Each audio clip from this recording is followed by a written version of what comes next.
In this video, we're going to learn how to multiply a number by 100.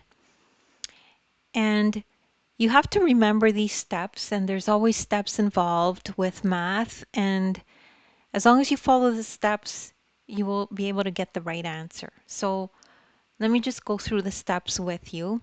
So we have this problem, multiply 17 times 100.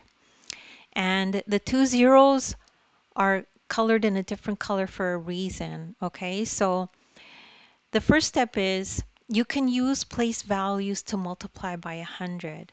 So you think of the number 100 as 100 in words like that.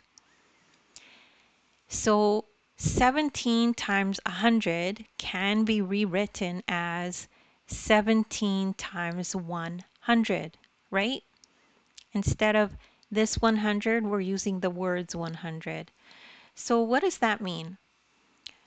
That means in terms of place value, there's a 1700s because we know 17 times 1 is just 17.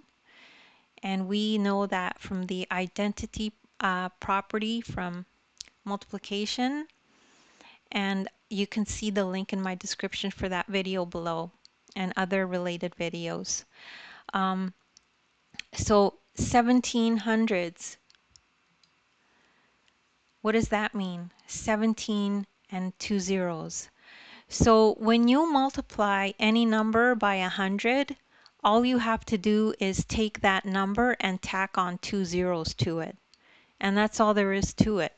And that's what we've done here. And that's the answer.